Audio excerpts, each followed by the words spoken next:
They say money can't buy class, but it can certainly buy a public execution.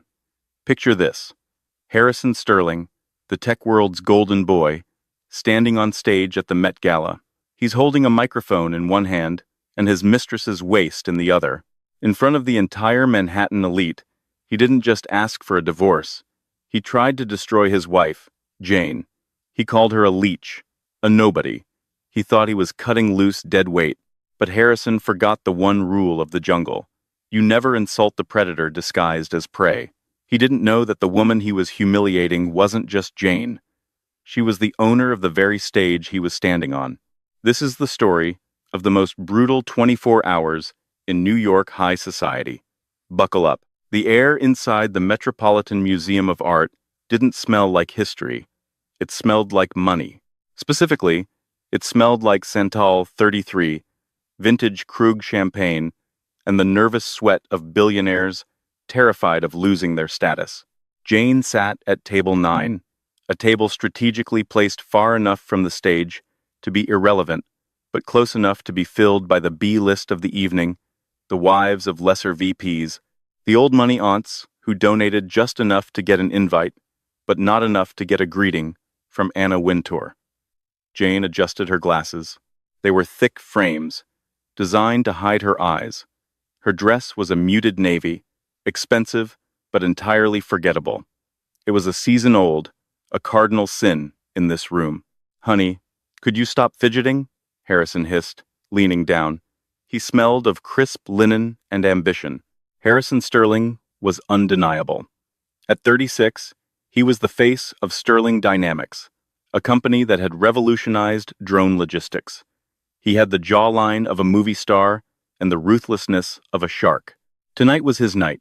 The rumor mill, fueled by Page Six and whispers on the Upper East Side, was that Harrison was about to announce the acquisition of Ether, a shadowy software firm that would make him the richest man in the tri-state area.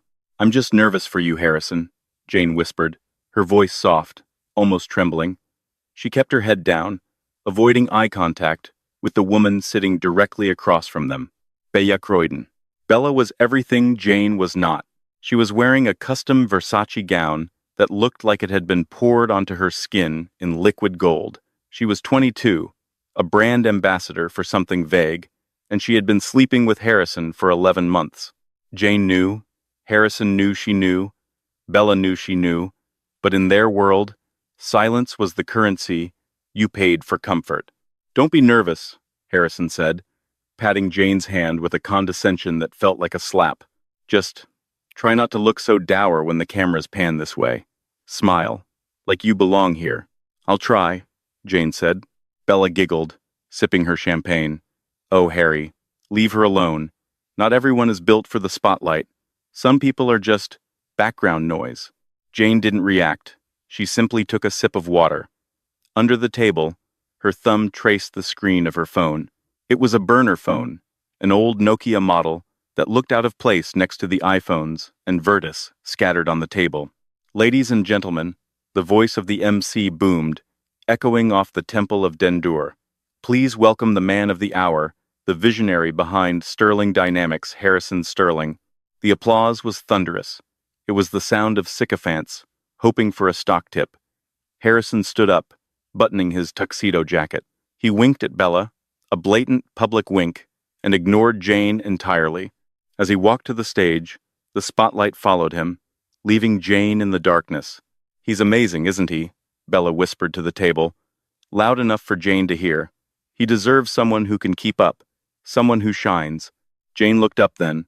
For the first time all night, the timid, mouse-like expression vanished. Behind the thick glasses, her eyes were cold, calculating, and terrifyingly sharp. "Be careful what you wish for, Bella," Jane said. Her voice wasn't trembling anymore. It was low, steady, and carried the weight of a gavel striking a desk. Bella blinked, confused. "Excuse me?" I said, Jane repeated, turning her gaze to the stage, where her husband was basking in the applause. "Be careful. Things that shine often burn." On stage, Harrison took the microphone. He looked out at the sea of faces. Jeff Bezos was in the front row, speaking to a senator. The head of the IMF, was near the back. This was it, the pinnacle. Thank you, Harrison beamed. Tonight is about the future. Sterling Dynamics has always been about looking forward, shedding the old skin to reveal the new. He paused for dramatic effect. The room went silent. But before I announce the acquisition of Aether, Harrison said, his voice dropping to a somber, practiced register, I have to make a personal announcement. Transparency is the key to leadership. Jane's phone buzzed in her lap. One text message. Sender, the lawyer. Message. The assets are frozen. The transfer is complete. Waiting for your signal. Jane didn't smile. Not yet. She watched her husband, the man she had built from nothing, the man she had funded when he was eating instant noodles in a basement in Queens. She watched him prepare to cut her throat in front of the world. They say behind every great man is a woman, Harrison said, looking directly at table 9. The spotlight swiveled, blindingly bright. It didn't land on Jane. It landed on Bella. A gasp rippled through the room. But sometimes, Harrison continued, his voice gaining strength, the woman behind you is holding you back. Sometimes, you need a woman standing beside you. Jane took a deep breath. The humiliation was designed to be total. He wanted her broken, so she wouldn't fight the divorce settlement. He wanted to shame her into silence. He had no idea that silence was exactly where she did her best work. The camera feed on the massive screens, flanking the stage, switched. It showed a close-up of Harrison, sweating slightly under the lights, and then a split screen of Bella, who feigned surprise with a hand over her mouth, though her eyes were dancing with triumph. Jane remained in the shadows of the table, the unwanted wife. The cameras deliberately avoided her. She was being erased in real time. For the last 5 years, Harrison said, gripping the podium, I have carried a burden, a marriage that was a mistake. The room grew uncomfortably quiet. Divorce was common in these circles, but this was a spectacle. This was blood sport. Jane. Harrison said the name like it was a dirty word. Jane has been a dutiful companion, but she doesn't understand this world. She doesn't understand vision. While I was building an empire, she was content to stay at home, spending my money, living off my success, contributing nothing but doubt. At the table, the other guests shifted away from Jane, as if failure was contagious.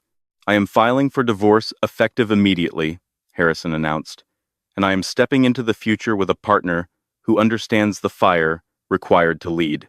Bella, come up here. Bella stood up. The spotlight caught the gold of her dress. She glided toward the stage, soaking in the mixture of shock and applause. It was a scene straight out of a soap opera, orchestrated perfectly by Harrison's PR team. Jane sat perfectly still. She reached for her glass of water, her hands steady. Sad, isn't it?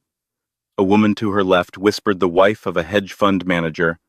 I heard she used to be a waitress before he found her. Can't turn a house cat into a tigress. Jane turned to the woman. Actually, I was a coder, and it wasn't a waitress gig. I was waitressing to pay for my PhD in computational linguistics. The woman blinked, taken aback. Oh, I didn't know. No one knows, Jane said. That's the point. On stage, Bella reached Harrison. He pulled her into a kiss, a flashbulb moment that would be on the cover of every tabloid by morning. And now, Harrison shouted, riding the high of his adrenaline, the announcement you've all been waiting for? To celebrate this new chapter, Sterling Dynamics is officially acquiring the proprietary AI infrastructure of Aether Inc. This deal will make us the first trillion-dollar logistics company. The screen behind him changed. The logo of Sterling Dynamics appeared, ready to merge with the sleek, mysterious logo of Aether. Harrison looked like a god. I have signed the papers this morning. The future is ours. He waited for the applause. It didn't come. Instead, a low murmur started at the front of the room. People were checking their phones. A few executives were whispering frantically to each other. Harrison frowned. He looked at the teleprompter. It was blank. He looked at the massive screen behind him. The logo of Sterling Dynamics flickered. It glitched. Then, the screen went black. Technical difficulties. Harrison laughed nervously into the mic. The future has a few bugs, right? Suddenly, the screen blazed to life again. But it wasn't the company logo. It was a live stream of a bank account. A Cayman Islands offshore account. Harrison's secret offshore account. The numbers were red. Balance. $0. Then, another account appeared. His personal checking. Balance. $0. Ling ling. Then, the Sterling Dynamics corporate holding account. Status. Frozen. Owner transfer pending. What is this? Harrison yelled, turning to the tech crew offstage. Cut the feed. Cut it now. But the feed didn't cut. Instead, text began to scroll across the massive screen, typed out in an old-school, green terminal font. It was the distinct signature of a hacker, or perhaps an owner. Is greater than system override. Is greater than user. Harrison. Sterling access denied. Is greater than IP violation detected. Is greater than real owner biometrics required. Harrison was panic-stricken. Someone is hacking us. Security. Where is security? Bella looked around, confused and frightened. Harrison, what's happening? My stock options. Shut up, he snapped at her. The text on the screen continued to scroll. Is greater than asking for owner identity. Is greater than please stand. A single spotlight snapped on. It swept across the room, searching. The crowd held its breath. Was it the FBI? A rival CEO? The spotlight moved past the front row. It moved past the middle tables. It stopped at table 9.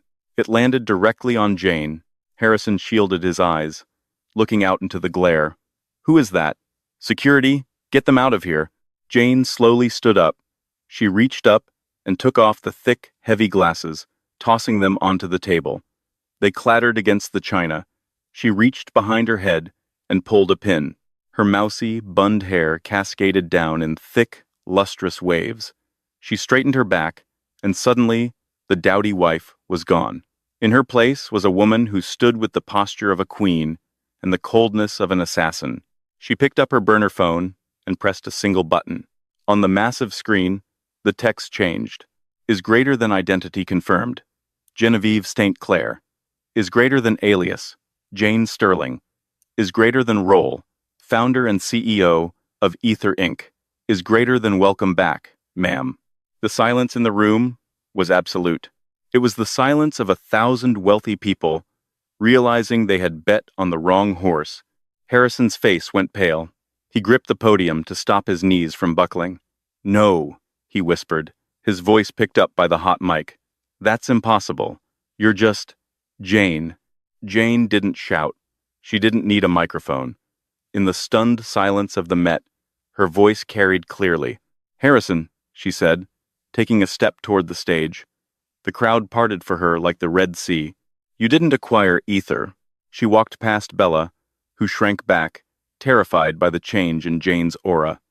Jane stepped onto the stage, the heels she had been hiding under the table, clicking rhythmically. She walked right up to her husband, reached out, and gently took the microphone from his trembling hand. She turned to the audience. Harrison didn't acquire Ether, she repeated, her voice smooth, cultured, and dripping with power. Because you can't buy what you already stole, and you certainly can't buy it from the wife you just tried to discard. She turned to Harrison, her eyes locking onto his. You wanted a partner who understands vision, Harrison? You wanted someone who wasn't background noise? Well, here I am. Let's talk about who really built your empire. The silence in the Temple of Dendur didn't last. It broke like a fever, replaced by a low, frenetic buzz of whispering. Every phone in the room was raised, recording the stage. The live-stream views on the Met Gala official channel spiked from 2 million to 25 million in less than 60 seconds. Harrison Sterling stared at his wife, or rather, the woman who looked like his wife but stood like an empress. His brain was misfiring. The data on the screen Genevieve Street, Claire didn't make sense. Genevieve Street Claire was a myth. She was the ghost coder of Silicon Valley, the rumored architect behind the cryptographic security of half the Fortune 500. No one had ever seen her face, and she had been making him coffee every morning for 5 years? Harrison's shock curdled instantly into rage. He was a predator, and when cornered, he attacked. He laughed a loud, barking sound that echoed uncomfortably off the ancient stone walls. This is... Harrison wiped a tear of mirth from his eye, turning to the audience. This is incredible. I have to apologize, everyone. I really do. He stepped toward Jane, his hand outstretched, not to hold hers, but to corral her, like a parent guiding a wayward child. Jane, he said, his voice dropping into that patronizing, syrupy tone he used when he wanted to control her. Honey, you've stopped taking the medication, haven't you, doctor? Arrington told you what would happen if you skipped doses. He looked at the crowd, shaking his head with mock sadness. My wife, Jane, has struggled with severe delusions for years. It's a tragedy, really. She creates these fantasies where she's someone else to cope with the pressure of my life. I tried to protect her privacy, but clearly, the stress of tonight, he reached for the microphone in her hand. Come on, let's get you backstage. The doctors are on their way. It was a masterstroke of gaslighting. In seconds, he had planted a seed of doubt. The audience wavered. Was she crazy? It made more sense than the alternative, that the mousy housewife was a tech tycoon. Jane didn't pull away. She let him get close. She let his hand brush the microphone. Dr. Arrington, Jane said into the mic, her voice crystal clear. You mean the psychiatrist on your payroll? The one you paid $50,000 last month to write false prescriptions for antipsychotics I never took? Harrison froze. Oh, don't look so surprised, Harrison, Jane continued, her eyes boring into his. I analyzed the chemical composition of every pill you handed me. I replaced them with sugar pills 3 years ago. I haven't been sedated since 2021. I've been awake. She turned to the massive screen. System. Display file. The Arrington payments. The screen shifted instantly. Bank statements appeared, massive and undeniable. They showed transfers from Sterling Personal to Dr. Marcus Arrington. The memos didn't say medical services. One memo, foolishly, read, Keep her quiet. A collective gasp went through the room. That's faked, Harrison screamed, his composure cracking. She hacked the feed. She's fabricating evidence. Security. Why is she still on this stage? He pointed a shaking finger at the head of security, a massive man named Corbin, who stood at the edge of the stage. Corbin had been Harrison's bodyguard for a decade. Corbin, get this lunatic off the stage, Harrison roared. Corbin stepped up onto the stage. He walked past Bella, who was now trembling so hard her champagne glass fell from her hand and shattered. He walked up to Harrison and Jane. Harrison smirked. Take her out the back. Gently, but firmly. Corbin looked at Harrison. Then he looked at Jane. Good evening, Miss Street Claire, Corbin said, bowing his head slightly to Jane. The perimeter is secure. Your team is in position. Harrison's jaw dropped. Corbin? What are you doing? I pay your salary. Actually, sir, Corbin said, crossing his arms over his massive chest. You haven't paid me in 6 months. The checks come from Ether Incorporated. You just signed them. Miss Street. Claire bought the private security firm protecting Sterling Dynamics 2 years ago. We answer to her. The room erupted. This wasn't just a marital spat anymore. It was a coup. Harrison looked around wildly. He saw the faces of his peers, the sharks he swam with. They weren't looking at him with respect anymore. They were looking at him like he was already a carcass. You planned this, Harrison hissed at Jane, stepping back. You let me build this company. You let me think I was in charge. I let you play CEO, Jane corrected him. I let you be the face because I didn't want the fame. I wanted to code. I wanted to build. And I loved you, Harrison. I truly did. I thought if I gave you the spotlight, you'd be happy. But the spotlight is a drug, isn't it? She took a step closer. The heels she wore made her tall, imposing. I overlooked the affairs, she said softly, but the microphone picked up every syllable. I overlooked the arrogance. I overlooked the way you spoke to me in private, but then you started stealing from the company to fund your gambling debts in Macau, and then you decided to humiliate me publicly to boost your stock price. Jane gestured to the screen. You wanted to merge with Ether to cover your losses. You thought Ether was some startup in Silicon Valley You could bully into a buyout. You didn't realize Ether is just the shell company I use to hold my patents. Patents? Harrison choked out. The drone navigation algorithm? Jane asked. Mine. The battery efficiency protocol? Mine. The logistics AI that Sterling Dynamics is famous for? I wrote that code on our kitchen island while you were asleep, Harrison. You don't own the tech. You just own the marketing rights. And as of this morning, she tapped her phone.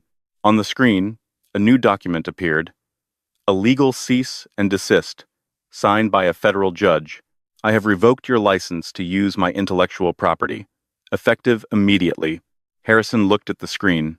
The words license revoked pulsed in red. You can't do that, he stammered, sweat now pouring down his face, ruining his expensive spray tan. The drones. The entire fleet runs on that code. If you revoke the license, the fleet is grounded, Jane said simply. What? I pushed an update 10 minutes ago, Jane said, checking her watch. Every Sterling delivery drone currently in the air has returned to base. Every autonomous truck has pulled over and locked its engine. Your logistics network is dead, Harrison. Until I say otherwise, Sterling Dynamics is nothing but a warehouse full of expensive paperweights. In the audience, phones started ringing. It was a cacophony of ringtones. The CEOs and investors in the room were getting calls from their operations managers. My shipments just stopped, a man at table 4 shouted, holding his phone to his ear. The whole eastern seaboard grid is down. Same in London, another woman yelled. The reality of Jane's power washed over the room. She hadn't just embarrassed her husband. She had held the global supply chain hostage to make a point. Harrison looked at Bella. He needed an ally. He needed someone to blame. It was her. Harrison pointed a shaking finger at Bella. Jane, look. I was seduced. She manipulated me. Bella. She's young. She's ambitious. She twisted my head. Bella's eyes went wide. The gold dress that had seemed so triumphant moments ago now looked like a costume. Harry? You said you loved me? You said she was a bore. Shut up, Harrison screamed at her. You're nothing. You're just a pretty face. Jane is the genius. Jane, baby, please. He turned back to Jane, falling to his knees. It was pathetic. The golden boy of tech, kneeling on the stage of the Met Gala, begging the wife he had just tried to divorce. I didn't mean it, Harrison pleaded, grasping at the hem of her navy dress. The divorce. It was just a stunt. A PR move. I was going to call it off. We're a team, Jane. You and me. The creators of the future. Don't throw away 5 years of marriage over a misunderstanding. Jane looked down at him. Her expression wasn't angry. It was something far worse. It was indifferent. It wasn't a misunderstanding, Harrison, she said. It was a calculation. And you miscalculated. She looked out at the audience. She spotted a man in the 3rd row. An older man with silver hair and a sharp suit. Sebastian Cross, the CEO of Omnicorp, Harrison's biggest rival. Mr. Cross? Jane called out. Sebastian Cross stood up, adjusting his tie. He looked like a wolf who had just been thrown a steak. Yes, miss. St. Clair? I understand Omnicorp has been looking to upgrade its logistics infrastructure, Jane said. I'm looking for a new partner, someone who pays their bills and knows how to treat a genius. Harrison's head whipped around. No, you can't. Sebastian is the enemy. Sebastian, Jane continued, ignoring her husband on the floor. If you agree to the terms I sent to your encrypted email 5 minutes ago, the Ether code is yours. Exclusive rights. Sebastian Cross didn't hesitate. He pulled out his phone, tapped the screen once, and looked up. Signed. The transfer is initiated. Thank you, Jane said. She looked down at Harrison one last time. You're bankrupt, Harrison. The stock is tanking as we speak. Your tech is gone, your assets are frozen. And your wife? She leaned down, whispering into his ear, but the mic caught it all. Your wife is gone too. I'll take the house in the Hamptons. You can keep the apartment in the city, although I think the rent is due next week, and you're a little short on cash. Harrison lunged for her legs, screaming inarticulately. You witch! I'll kill you. Corbin stepped in. With one fluid motion, he grabbed Harrison by the back of his tuxedo jacket and lifted him off the ground. Harrison flailed, his legs kicking uselessly. "Get him out of here," Jane said, waving her hand dismissively. "He's ruining the vibe." As Corbin dragged a screaming Harrison off stage, Bella stood there, alone, shivering. Jane walked over to her. Bella flinched, expecting a slap. Instead, Jane reached out and adjusted the strap of Bella's dress. "He's not worth the tears, sweetie," Jane said, her voice dropping the scary CEO tone and sounding almost like a big sister. "And here's a piece of advice. The next time a man tells you his wife doesn't understand him, ask yourself why she's the one holding the checkbook." Jane turned and walked to the front of the stage. The room was silent again. "Now," Jane said, smoothing her hair, "I believe there was some champagne being served. I'd hate to let it go to waste." For a second, no one moved. Then, Sebastian Cross started to clap. Then the woman at table 9 started to clap. Then Jeff Bezos. Then the entire room rose to its feet in a thunderous ovation. Jane didn't smile. She just took a sip of her water, watched the chaos she had orchestrated, and prepared for the next phase. Because Harrison was just the beginning. The real rot in this city went much deeper, and she had a lot more cleaning up to do. But as she walked off the stage, her phone buzzed again. Sender, unknown, message, impressive show, Genevieve. But you exposed your position. They are coming for you. Jane paused. She looked at the text. A small, cold smile touched her lips. "Let them come," she whispered. The adrenaline of the Met Gala had faded, replaced by the cold, hard reality of a New York midnight. The city that never slept was wide awake, and every screen in Times Square was replaying the footage of Harrison Sterling being dragged off stage. Jane No, Genevieve Street Claire, sat in the back of a discreet, armored SUV. She wasn't heading to the Hamptons. That house was burned in her mind, a monument to a fake life. She was heading to the Hive, a converted industrial loft in Tribeca that served as the true headquarters of Ether Incorporated. Beside her, Corbin was scanning a tablet, his face illuminated by the blue light of security feeds. "Social media is in a meltdown," Corbin reported, his voice gravelly. #number the real boss is trending worldwide. Harrison's stock is down 40% in after-hours trading. Sebastian Cross just transferred the first installment for the licensing rights. 50 million. Clean. Genevieve looked out the window at the blurred city lights. She didn't look triumphant. She looked tired. "And the threat?" she asked. "The text message." "Trace the signal," Corbin said, swiping a finger across the screen. It bounced through 3 satellites, Russia, Singapore, then a server farm in New Jersey. Whoever sent it has resources that rival the NSA. Or Obsidian. Genevieve stiffened at the name. Obsidian. To the public, Harrison Sterling was a titan of industry. To Genevieve, he had been a husband. But to the intelligence community, Sterling Dynamics had suspected ties to the Obsidian Group, a shadow conglomerate that didn't just move logistics. They moved weapons, laundered cartel money, and influenced foreign elections using drone surveillance. "I didn't just divorce a bad husband tonight, Corbin," Genevieve whispered. "I cut off the money supply for the most dangerous organization on the planet.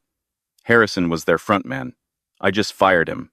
Meanwhile, in a dark alley behind the Metropolitan Museum, Harrison Sterling was vomiting into a trash can. His tuxedo was torn. His reputation was incinerated. Bella was gone. She had Ubered to a nightclub the moment the cameras turned away. He wiped his mouth, shivering. He reached for his phone, but it was dead. Jane had remotely bricked it. "Damn her," he sobbed. "Damn her to hell." A sleek, black Maybach pulled up to the curb.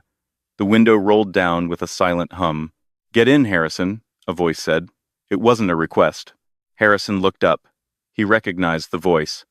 It belonged to Victor Krell, a man whose name never appeared in Forbes, but whose influence opened doors in the Pentagon. Krell was the fixer for the investors behind Sterling Dynamics. Harrison scrambled into the car, desperate for a lifeline. "Victor, thank God. You saw what she did? She's insane. She hacked everything. You have to help me sue her. We can destroy her. Victor Krell sat in the shadows of the leather interior, sipping a glass of sparkling water. He was a man of indeterminate age, with silver hair and eyes that looked like dead fish. Sue her? Victor asked, amused. Harrison, you don't sue a hurricane. You weather it. Or you redirect it. She stole my company. She took back her company, Victor corrected. We knew Genevieve was the talent, Harrison. We tolerated you because you were the face. A handsome, charismatic puppet. But a puppet who gets his strings cut on live television is useless to us. Harrison paled. Victor, please. I can fix this. I know where she keeps her servers. I know her passwords well. Old ones. Give me a chance. Victor sighed. You have 24 hours. Not to get the company back that's gone, but to get the algorithm back. The source code she locked you out of. Obsidian has a shipment moving through the Strait of Hormuz in 2 days. We need those drones operational. If they aren't, Victor didn't finish the sentence. He didn't have to. And if I can't? Harrison whispered. Then you'll wish Jane had just divorced you, Victor said coldly. He tapped the partition. Drop him off at his apartment and give him a gun. He might need it. Back at the hive, Genevieve walked into a room that looked more like the bridge of a spaceship than an office. Walls of monitors displayed real-time data, stock tickers, news feeds, and the telemetry of thousands of grounded drones. She sat in her chair, finally kicking off her heels. Ma'am, a young analyst named Leo said, spinning around in his chair. Leo was 19, a prodigy Genevieve had plucked from MIT. We have a problem. Harrison trying to log in? Genevieve asked, rubbing her temples. No, worse. Someone is brute forcing the firewall, but it's not a hacker. It's a warrant. What? A digital warrant, Leo said, typing furiously. Issued by a federal judge 5 minutes ago. They're freezing Ether's assets, pending an investigation into corporate espionage and international arms trafficking. Genevieve stood up. That's absurd. I'm the whistleblower, not the criminal. The warrant accuses you of stealing the code from Sterling Dynamics, Leo said, his face pale. They're flipping the narrative. They're saying Harrison is the genius and you're the disgruntled ex-wife who planted a back door to hold national security hostage. Genevieve looked at the screen. The news chyron on CNN had already changed. Breaking. Tech tycoon's wife accused of cyber terrorism? Harrison, she muttered. He didn't come up with this. He's not smart enough. It's Krell, Corbin said, stepping into the room, loading a fresh magazine into his sidearm. He's calling in favors. They're going to raid this place. General, we need to move. No, Genevieve said, her eyes narrowing. If I run, I look guilty. That's what they want. They want to drive me underground so they can seize the servers and get the code back. She walked to the main console. Leo, open a channel. Not to the news. To the dark web. I need to talk to the one person Krell is afraid of. Who? Leo asked. The person who sent me that text, Genevieve said. If they know Krell is coming, they know how to stop him. The raid happened at 3 a.m. The front doors of the hive were blown off their hinges. A SWAT team, clad in black tactical gear, with no identifying agency badges, swarmed the loft. Flashbangs detonated, filling the sleek workspace with blinding white light and deafening noise. Federal agents, get down, hands where we can see them. But the room was empty. The monitors were dark. The servers were physically gone, yanked from the racks. A single laptop sat on the center desk, open and running. The team leader, a man whose face was hidden behind a gas mask, walked up to the laptop. On the screen was a looped video of Harrison Sterling at the Met Gala, crying on his knees, and below it, a countdown timer. 0.05, 0.07. Bomb, the leader shouted. Clear out. The team scrambled back toward the exit. But there was no explosion, just a soft ping sound. The laptop screen changed. Text appeared. Is greater than looking for something, Victor? Is greater than try the cloud. Miles away, in a subterranean bunker, beneath a nondescript warehouse in Queens, Genevieve watched the raid on a grainy security feed. That was close, Leo said, wiping sweat from his forehead. They were inside in less than 2 minutes. If we hadn't moved the hard drives, they didn't want the drives, Genevieve said, pacing the small concrete room. They wanted me. Krell wants to leverage me to unlock the drones. She turned to Corbin. Did we make contact with the unknown texter? Yes, Corbin said. He agreed to meet, but face to face, no digital footprints. Where? Central Park, Bethesda Terrace. In 1 hour. It's a trap, Leo warned. It's our only play, Genevieve countered. With my accounts frozen and the FBI manhunt active, I can't fight Krell alone. I need an ally. 1 hour later, Central Park was a graveyard of shadows.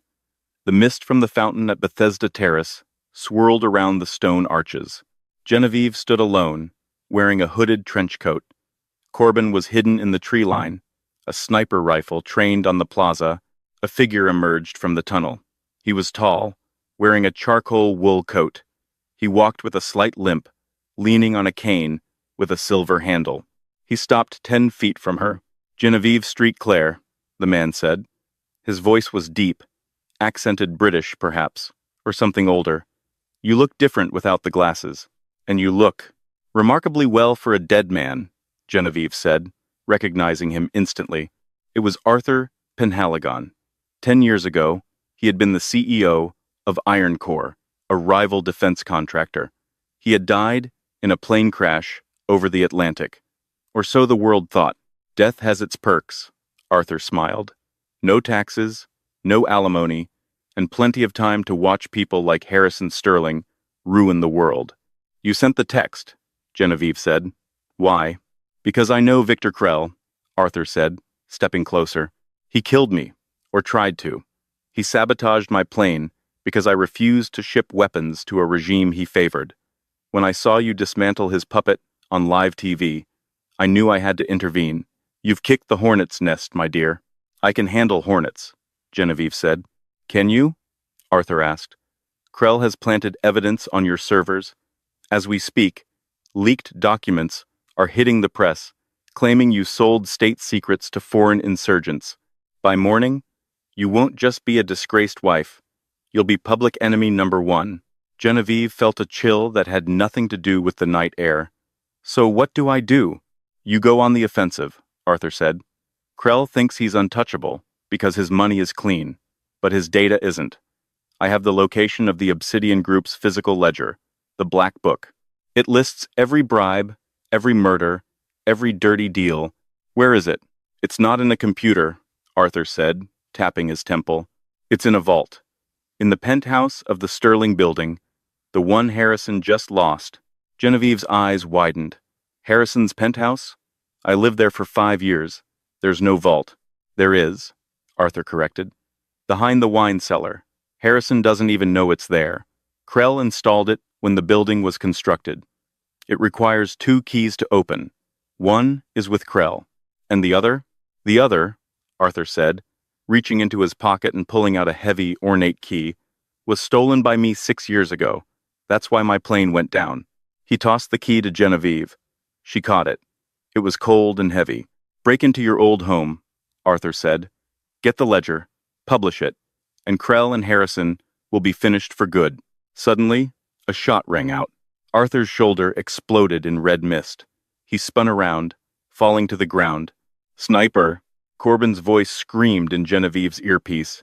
Get down! They found us! Genevieve dove behind the stone fountain as bullets chipped away at the angel statue above her. She looked at Arthur. He was bleeding, clutching his shoulder. Go! Arthur rasped, sliding a pistol across the pavement to her. They're here for the key. Run! Genevieve grabbed the gun and the key. She looked up toward the tree line. Shadows were moving. Tactical teams. Krell's men. She didn't run away. She ran toward the tunnel. Corbin! Cover fire! She yelled into her comms. I'm going to the penthouse. That's suicide, Jen, Corbin shouted, over the sound of his own rifle fire. The place will be crawling with cops. Exactly, Genevieve gritted her teeth, sprinting into the darkness of the tunnel.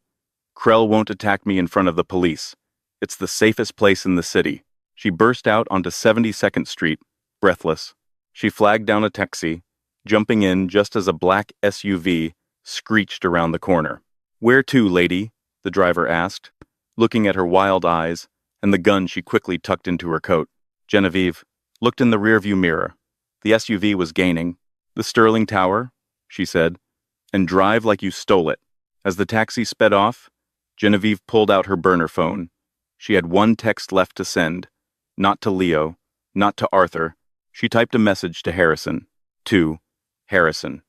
Old number. Message. "I'm coming home. Don't lock the door." The Sterling Tower pierced the Manhattan skyline like a shard of black glass, a monument to Harrison's ego. Tonight, however, it looked more like a fortress under siege. Police cruisers bathed the base of the building in a chaotic rhythm of red and blue light. News helicopters chopped the air above, their spotlights sweeping the penthouse terrace. Crowds of onlookers and paparazzi pressed against the police barricades, hungry for a glimpse of the fallen billionaire. They didn't notice the woman in the oversized trench coat, slipping through the loading dock entrance in the back alley. Genevieve knew this building better than the architect. She had designed the automated security grid. While the police were hammering at the front lobby, trying to get past the biometric locks that had mysteriously malfunctioned into lockdown mode, Genevieve was already in the service elevator, overriding the controls with a few taps on her burner phone. Floor 88, penthouse. The elevator doors slid open with a soft ding. The apartment was a wreck. It smelled of expensive scotch and desperation. The minimalist white furniture she had picked out 5 years ago was overturned. A Ming vase lay shattered near the fireplace. The panoramic window, offering a view of the city Harrison no longer owned, was smeared with fingerprints.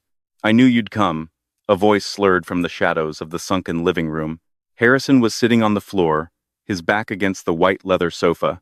He held a crystal tumbler in one hand, and the gun Victor Krell had given him in the other. His tuxedo shirt was unbuttoned, stained with sweat and wine. He looked like a king whose castle had crumbled into dust. Genevieve stepped out of the elevator, her hands raised slightly. "Put the gun down, Harrison. You don't have the stomach for this." "You don't know what I have," Harrison shouted, waving the pistol erratically. "I built this. I was the face. And you stripped me naked in front of the world. Do you know what they're calling me on Twitter? The billionaire cuckold." "They're calling you a criminal, Harrison," Genevieve said, her voice calm, calculating the distance between them. "And Krell isn't going to let you go to prison. He's going to silence you. That gun wasn't for protection. It was for a staged suicide." Harrison blinked, his eyes bloodshot. "You're lying. Victor is my friend. He's fixing this." "Victor is on his way up here right now," Genevieve said, checking her watch. "Not to save you, but to clean up the mess. The Obsidian Group can't afford a loose end who knows where the bodies are buried. And you, my dear husband, are the loosest end of all." Harrison's hand trembled. The gun lowered slightly. He said he needed the code. "He needs the ledger," Genevieve corrected. "The one hidden in the wine cellar. The one you didn't even know existed." Harrison looked confused. "Wine cellar? There's nothing in there but vintage Bordeaux." "Let's find out," Genevieve said. She walked past him. It was a gamble. If he fired, she was dead. But she knew Harrison. He was a coward. He wouldn't shoot the only person in the room who wasn't actively trying to kill him. She entered the climate-controlled wine cellar. It was a glass-walled room filled with millions of dollars of wine. She walked to the back wall, counting the rows. Third rack, fifth bottle, Chateau Margaux 1996. She didn't pull the bottle. She twisted the base of the rack itself. With a hydraulic hiss, the entire wine rack swung outward. Behind it was a heavy steel door, devoid of any digital interface. Just 2 keyholes, spaced 4 feet apart. Harrison stumbled into the room behind her, his mouth agape. I've lived here for 5 years. I never saw this." "You never looked," Genevieve said. She pulled out the heavy iron key Arthur had given her. "Krell used your apartment as a safe house because he knew you were too self-absorbed to notice. He hid the obsidian ledger here." She inserted Arthur's key into the left lock. It fit perfectly. She turned it. A heavy tumbler clicked. "Now what?" Harrison asked. "Now, A smooth voice echoed from the doorway. We wait for the second key. Harrison spun around.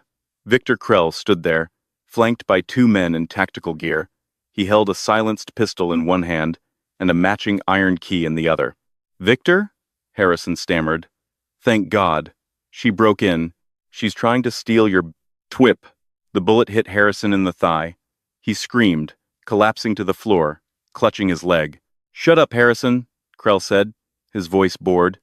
He stepped over Harrison's writhing body and walked toward Genevieve. You're smarter than I gave you credit for, Miss Streetclair. Teaming up with Arthur Penhaligon? I thought I killed that old ghost years ago. He sends his regards, Genevieve said, her hand still on the key in the lock. And a bullet, Krell chuckled. Arthur was always sentimental. Now, step aside. If I step aside, Genevieve said, the fail-safe triggers. You need two people to turn the keys simultaneously. You can't do it alone. Krell paused. He looked at the distance between the locks. 4 feet. Too wide for one man to reach both. Fine, Krell sneered. You want to see what's inside so badly? Let's open it. Then I'll kill you both and burn the building down. Krell inserted his key into the right lock. On 3, Krell commanded. 1, 2, 3. They turned the keys in unison. The heavy steel bolts retracted with a groan that vibrated through the floor. The circular door swung open. Inside, there was no gold, no cash, just a single, solitary server rack, humming with blue lights, and a leather-bound book sitting on top of it. The ledger, Krell whispered, his eyes gleaming with greed. He holstered his weapon and reached for the book. I wouldn't touch that, Genevieve said softly. Krell froze. Why? Because, Genevieve said, backing away slowly. I didn't come here to steal the ledger, Victor. I came here to broadcast it. She pressed a button on her phone. Suddenly, the server rack inside the vault flared red. A robotic voice announced, Upload complete. Data streaming to FBI, Interpol, and the New York Times. Krell's face went white. You didn't need the book. You just needed the connection. The vault is a Faraday cage, Genevieve explained, her voice ringing with triumph. It blocks all signals. As long as the door was closed, the server was offline. You just helped me open the door, Victor.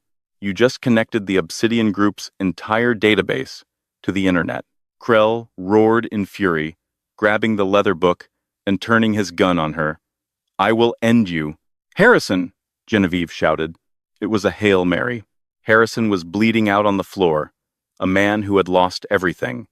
But in that moment, looking at the man who had shot him, the man who had used him as a puppet for years, Harrison made a choice. He didn't shoot Krell. He didn't have the aim. Instead, he threw the heavy crystal tumbler of scotch he was still clutching.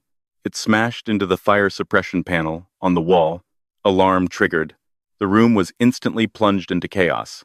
Halon gas hissed from the ceiling. Emergency strobes blinded everyone. The sudden blast of noise disoriented Krell just enough. Genevieve didn't hesitate. She kicked Krell's knee, shattering the joint. He went down screaming, the gun skittering across the floor. She grabbed the gun. She pointed it at Krell, then at his 2 guards who were coughing in the gas. Get out, she commanded. The police are cutting through the front door. You have 30 seconds before the FBI is in this room. The guards looked at the streaming data, then at the gun, and ran. Mercenaries didn't die for free. Krell tried to crawl toward the door, dragging his broken leg. You can't. The organization. They'll find you. Let them look, Genevieve said. She walked over to Harrison. He was pale, his breathing shallow. She knelt beside him. You saved me, she said, surprised. Harrison laughed, a wet, coughing sound. I just didn't want him to win. Did I? Did I do good, Jane?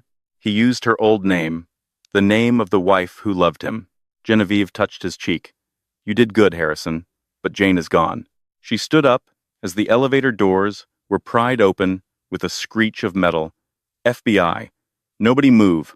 Agents stormed the room, weapons drawn. They found Victor Krell moaning on the floor, surrounded by the undeniable proof of international treason. They found Harrison Sterling, bleeding and broken. And standing in the center of the storm, hands raised but head high, was Genevieve Street Clare. She wasn't the victim. She wasn't the villain. She was the architect of their destruction. 2 weeks later, the dust had settled, but the world had changed. Sterling Dynamics was dissolved. Its assets were seized by the government. Victor Krell was in a black site prison, singing like a bird to avoid the death penalty. Harrison Sterling was in a prison hospital, facing 20 years for fraud and conspiracy. Genevieve stood on the balcony of a new office. This one wasn't in a skyscraper. It was a refurbished warehouse in Brooklyn, overlooking the river. The sign on the wall read simply, "Athair." Arthur Penhaligon sat in a wheelchair nearby, his arm in a sling, sipping tea. "You know," Arthur said, "the board of Omnicorp is asking if you're hiring. They're terrified of you." Genevieve smiled, turning to the view. "Let them be terrified. Fear keeps people honest." "What will you do now?" Arthur asked. "You have the money. You have the reputation. You could disappear." Genevieve touched the burner phone in her pocket. She had thrown it into the river an hour ago. She pulled out a new, sleek smartphone, one of her own design. "Disappear?" Genevieve laughed softly. "I spent 5 years being invisible, Arthur. I'm done with the shadows." She walked to her desk and opened her laptop. The screen glowed with a new code interface. "Harrison wanted to build an empire on lies," she said, her fingers hovering over the keys. "I'm going to build a future on truth, and if anyone tries to get in my way," she hit enter. The screen flashed green. "I'll delete them." And that is how the mouse didn't just roar, she burned down the whole jungle, Genevieve Street. Claire proved that in a world of loud men and flashy suits, the most dangerous person in the room is the one who sits quietly, listening, and keeping the receipts. Harrison Sterling thought he was discarding a wife. Instead, he handed the keys to the kingdom to the queen who built it. They say, revenge is a dish best served cold, but Genevieve served it digitally, globally, and with absolute precision. The Sterling Empire is dust. Krell is behind bars. And Genevieve, she's just getting started. If your jaw is on the floor after that finale, do me a favor, hit that like button so hard it breaks the algorithm. What did you think of Harrison's final act? Was it redemption or just petty revenge? Let me know in the comments below. I read every single one. And if you want more stories about underdogs taking down billionaires, make sure you subscribe and ring that notification bell. You do not want to miss the next saga. Until next time, stay sharp and remember, be careful who you betray.